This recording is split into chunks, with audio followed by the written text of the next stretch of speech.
Mes chers compatriotes, hôtes étrangers qui vivez parmi nous, à la veille du Nouvel An, je suis heureux de m'adresser à vous pour vous présenter mes vœux. Ce soir, mes pensées vont d'abord vers les êtres chers qui nous ont quittés. Je prie avec vous pour qu'ils reposent en paix. J'exprime ma compassion à nos malades et leur souhaite prompt rétablissement.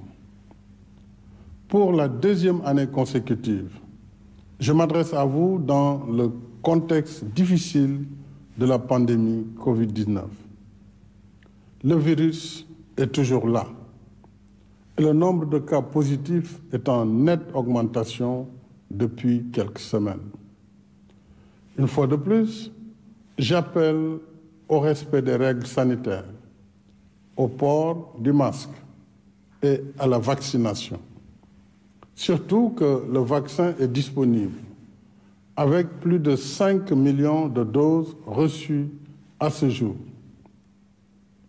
et que c'est le seul moyen de prévenir les cas graves. À l'épreuve de la crise, notre système de santé reste résilient.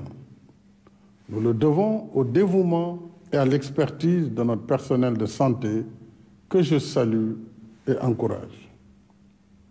Nous le devons aussi aux importants investissements consentis par l'État. Ainsi, les unités de tests PCR que nous avons installées dans nos 14 régions et les kits de tests rapides dénommés Saytu, mis au point par l'Institut Pasteur de Dakar, contribuent à faciliter les diagnostics. En outre, cette année encore, nous avons considérablement élargi notre carte sanitaire et relevé le niveau de notre plateau médical, avec, entre autres réalisations, 5 hôpitaux dotés d'équipements de dernière génération à Sédhiou, Kaffrine, Kédougou, Touba et Agnam. La mise aux normes de 9 services de réanimation et 12 services d'accueil des urgences. L'acquisition de nouveaux équipements, scanners, IRM, appareils d'endoscopie, de mammographie et accélérateurs de particules pour la radiothérapie. Nous avons également lancé le chantier du Centre national d'oncologie dédié à la lutte contre le cancer et celui de la polyclinique moderne de l'hôpital principal de Dakar, ce qui contribuera à réduire sensiblement les évacuations sanitaires coûteuses. S'agissant des ressources humaines, 545 médecins et 1800 personnels paramédicaux ont été recrutés. Nous déployons tous ces efforts dans un contexte mondial difficile, marqué par le renchérissement des importations à cause de la perturbation des chaînes de logistique, du coût élevé du fret et des restrictions sévères sur l'offre de biens et services. En dépit de cette conjoncture économique défavorable, nos finances publiques restent performantes. Ainsi, les recettes budgétaires de 2021 ont enregistré une hausse de 139 milliards, soit un accroissement de 5% par rapport à l'année 2020. C'est ce qui nous a permis de couvrir les dépenses de résilience liées à la Covid-19, aux inondations, au programme Xëyu Ndaw ñi et aux subventions du secteur de l'électricité. De plus, l'État continue de déployer d'importants efforts pour contenir la flambée des prix. Ainsi, pour la farine, le taux de la TVA a été ramené de 18 à 0% et celui des droits de douane de 5 à 0%. Sur l'huile, la taxe d'ajustement a baissé de 5%. Pour le riz, la suspension de la TVA reste maintenue. En outre, les prix homologués du gaz butane sont restés stables, alors que ceux du carburant n'ont pas connu de hausse. Les mesures de résilience face aux chocs extérieurs montrent aussi notre vulnérabilité vis-à-vis de l'étranger et la nécessité de réaliser au plus vite notre souveraineté alimentaire à la faveur du plan d'action prioritaire, ajusté et accéléré, dont l'agriculture, la pêche et l'élevage restent les piliers majeurs. C'est pourquoi l'État a consenti un investissement de 60 milliards de francs CFA en matériel et intrants agricoles pour la campagne agricole qui a généré des récoltes en hausse, notamment pour le riz, l'arachide, le manioc, le niébé, le coton, entre autres spéculations. En soutien aux producteurs, le prix plancher du kilogramme d'arachide a été maintenu à 250 francs CFA.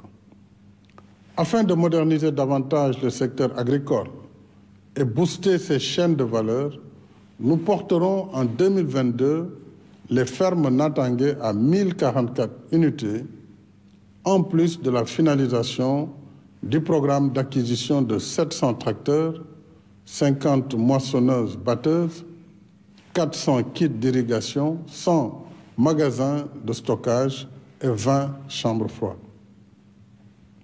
S'agissant de l'élevage, la subvention de l'achat de génisses laitières à haut potentiel génétique a été portée à 50% sur une durée de 10 ans. S'y ajoutent 8,5 milliards du projet d'appui et de valorisation des initiatives entrepreneuriales en faveur des femmes et des jeunes actifs dans les filières de l'élevage.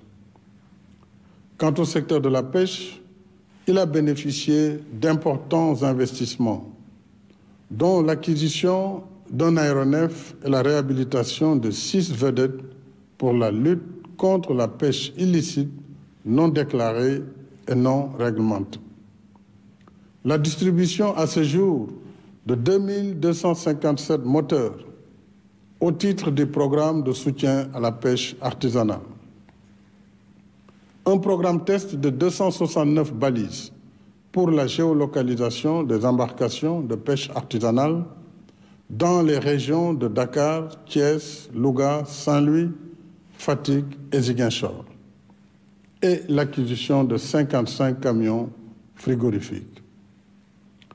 C'est dire que le gouvernement reste dans le temps de l'action et du travail qui façonne le visage du Sénégal émergent par la réalisation d'infrastructures de développement sur l'étendue du territoire national, notre pays est en plein chantier. Le 27 décembre dernier, nous avons inauguré la première phase de la ligne du TER de Dakar à Diamniadio, qui sera prolongée jusqu'à l'aéroport international Blaise Diagne.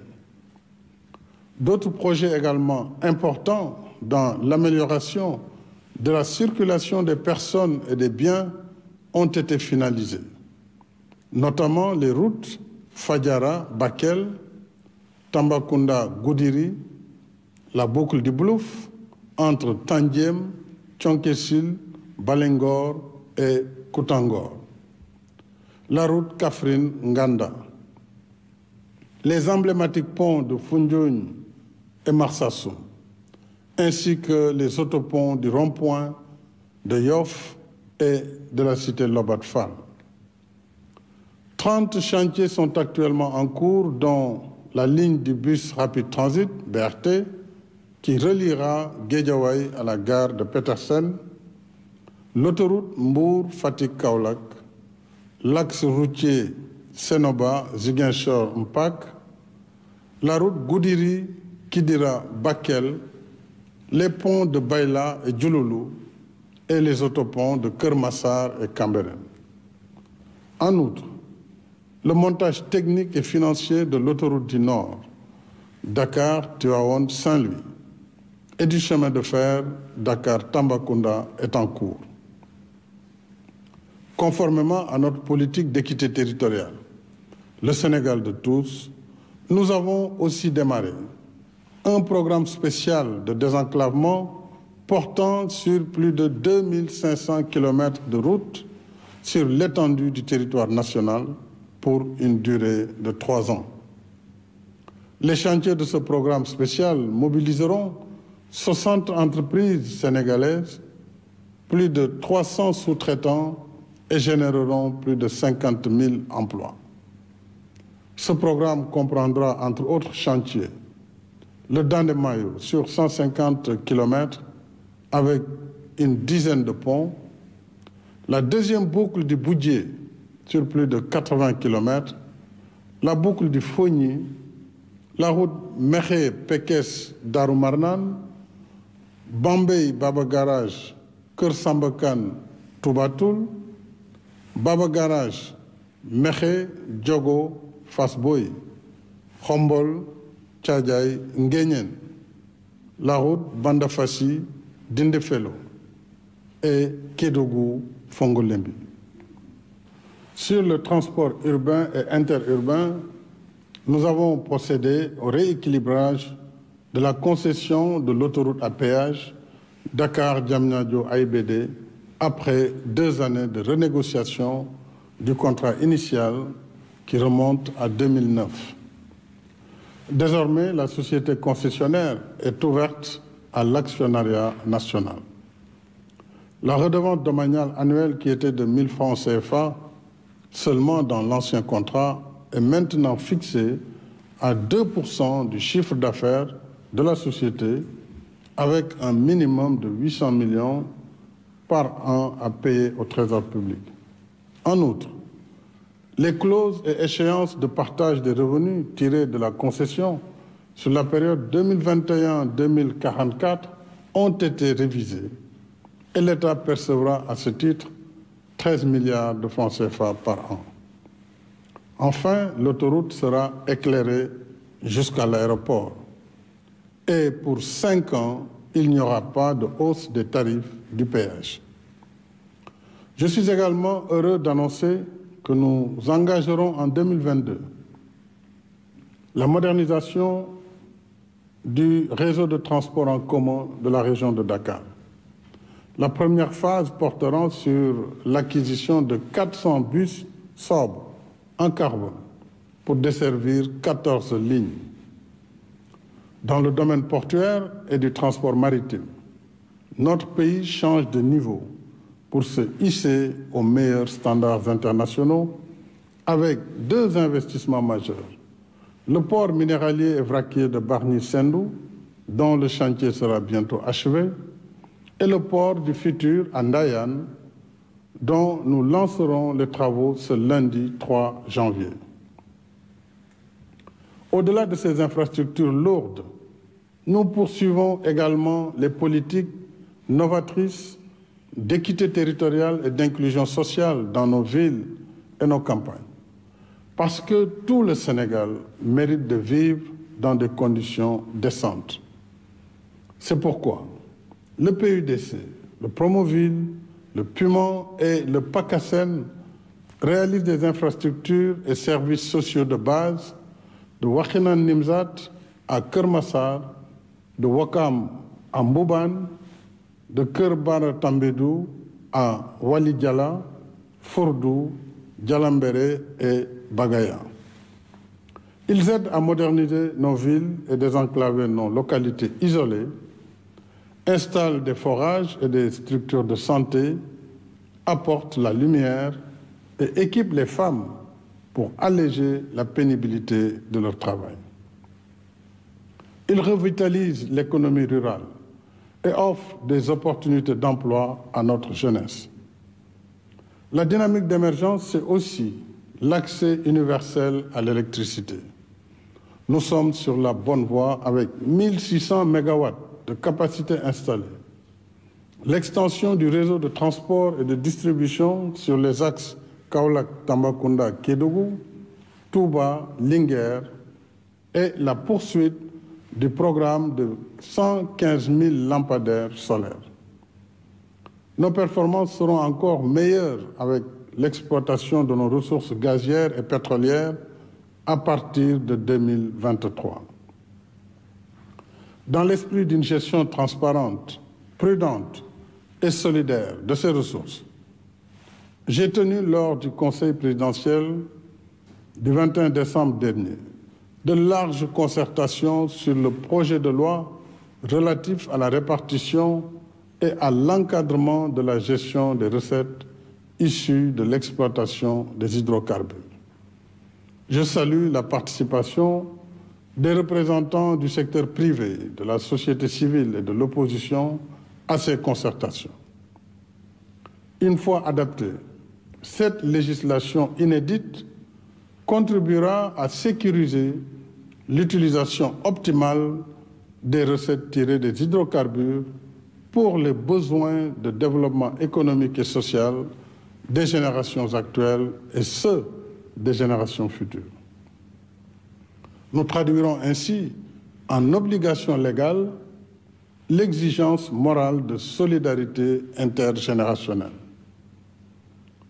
Mes chers compatriotes, pour un Sénégal qui se développe en comptant sur toutes ses forces vives, les jeunes et les femmes restent au cœur de mes préoccupations. Il nous faut davantage d'inclusion sociale par l'éducation, la formation professionnelle et technique, l'emploi et le soutien aux activités génératrices de revenus. À ce titre, nous poursuivons la mise en œuvre du programme d'urgence Xëyu Ndaw ñi, issu du Conseil présidentiel du 22 avril dernier, est doté de 450 milliards sur 3 ans, en soutien à l'emploi et l'insertion socio-économique des jeunes. Dans ce cadre, 5 000 enseignants ont été recrutés à titre exceptionnel, en plus des 3 100 sortants des écoles de formation. En outre, nous avons réceptionné 14 centres de formation de proximité, allant de Tchoubalel à Bonkiling, Médina Gounass et Goudiri. À ce jour, la DER/FJ a directement financé plus de 130 000 bénéficiaires. Elle continue d'appuyer les populations cibles actives dans les secteurs de l'agriculture, de l'artisanat, de la pêche et du numérique, dont 192 start-up ont bénéficié d'un financement de 5 milliards. Avec l'innovation majeure du nanocrédit, la DER octroie dans ses 65 points de service à travers le pays des financements de proximité à des taux d'intérêt bas en soutien à de braves femmes et jeunes. En outre, la mise en œuvre du programme Xëyu Ndaw ñi au sein des pôles emploi et entrepreneuriat ouverts dans les 46 départements se poursuit conformément à l'équité territoriale qui sous-tend ce programme. Je suis également heureux d'annoncer que nous livrerons à notre jeunesse sportive le 22 février 2022 le Stade du Sénégal. Ce complexe moderne de 50 000 places, éclairé au solaire, est doté de commodités répondant aux meilleurs standards en la matière, y compris 2 terrains d'entraînement, dont un de 2000 places, avec une piste d'athlétisme aux normes internationales. J'ai saisi l'occasion pour encourager nos chers lions du football et leur souhaiter bonne chance pour la Coupe d'Afrique des Nations. Ce soir, je voudrais aussi redire combien je tiens à la poursuite des initiatives et programmes d'autonomisation et de protection des femmes par la lutte contre toutes les formes de violence faites aux femmes et aux filles. Parce que les femmes sont grand-mères, mères, épouses, sœurs, filles et nièces. Toute violence contre une femme est une blessure faite aux valeurs qui soutiennent l'harmonie de la famille et de la communauté. En améliorant la condition féminine, nous aidons à transformer positivement notre société. Mes chers compatriotes, l'année qui s'annonce verra notre pays assurer la présidence en exercice de l'Union africaine. C'est un honneur pour le Sénégal. mais surtout une responsabilité que nous assumerons en ayant à cœur la défense des intérêts de notre continent dans l'esprit panafricaniste qui a toujours animé notre diplomatie. 2022, c'est aussi l'année des élections locales en janvier et législatives en juin. En démocratie, une élection ne doit pas être source de violence, mais un éloge à la paix et un hymne à la liberté. Une élection, c'est l'occasion pour les citoyens, seuls dépositaires de la légitimité populaire, de choisir ceux et celles qui assumeront pour un temps la charge des affaires publiques en veillant sur le bien commun. Nos convictions et nos choix peuvent être différents. Mais pour l'histoire et le destin qui nous unissent, nous sommes tenus de préserver la paix, la sécurité, l'unité et la stabilité de notre pays. Ce sont là les fondements de la nation sénégalaise, le socle sur lequel repose notre vivre ensemble, dans la fraternité et la cohésion sociale. Alors, allons aux élections dans le calme et la sérénité et continuons ensuite ce vivre ensemble qui fait la force et la cohésion de la nation sénégalaise. Souvenons-nous surtout que les générations antérieures nous ont laissé en héritage une nation qui nous rassemble sous son aile protectrice. Si nous voulons être dignes de nos anciens, notre responsabilité, ce qui fera notre mérite et notre honneur, c'est d'entretenir ce patrimoine commun et de l'offrir en viatique à nos enfants, afin que de génération en génération, cette nation reste toujours debout, plus unie et plus forte. Pour ma part, je continuerai d'y consacrer toutes mes forces pour que vive le Sénégal dans la paix, la stabilité et la prospérité. À toutes et à tous, mes chers compatriotes, j'exprime mes sentiments affectueux. Je vous adresse mes meilleurs vœux de paix, de bonne santé, de bien-être et de réussite. Bonsoir et dewenati.